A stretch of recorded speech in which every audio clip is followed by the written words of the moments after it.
Bonjour mes chers élèves, j'espère que vous allez très bien. La leçon d'aujourd'hui est intitulée La soustraction posée sans retenue. Vu qu'on a mis déjà l'accent sur la notion de la soustraction, il est temps maintenant de voir la technique usuelle de la soustraction. Entamons tout d'abord par la situation problème suivante. Avant son départ, il y avait 67 voyageurs dans le train. À la première station, 15 voyageurs quittent le train. La question dit: combien en reste-t-il de voyageurs? Pour une meilleure compréhension, vous pouvez toujours relire encore la situation problème. Si on y songe un peu, on constate qu'on est face à une situation soustractive, c'est-à-dire un cas dans lequel on va utiliser la soustraction. Et ce parce que, dans un premier temps, on avait 67 voyageurs ou bien passagers dans le train. À un certain moment, 15 parmi les 67 voyageurs ont quitté.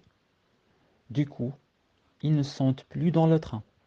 Pour ce qui est de la pose de la soustraction, c'est exactement ce qu'on a vu la dernière fois au niveau de la notion de la soustraction, et de même ce qui a été déjà étudié au niveau du cours de l'addition posée.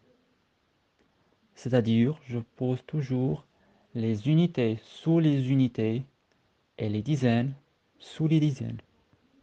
Je mets tout d'abord 67 en haut et juste au-dessous, je mets le 15. Rappelez-vous de ce que je vous ai dit la dernière fois. Toujours le nombre le plus grand est mis en haut. Sinon, l'opération ou bien la soustraction sera impossible. Par la suite, j'effectue très normalement, en commençant bien sûr par les unités. 7 moins 5, ça fait 2. 6 moins 1 est égal à 5. Donc, le nombre obtenu, c'est 52. Alors, je peux dire qu'il y reste 52 voyageurs dans le train. J'espère que cette présentation vous a été à la fois instructive et intéressante. On se retrouve prochainement avec une nouvelle leçon.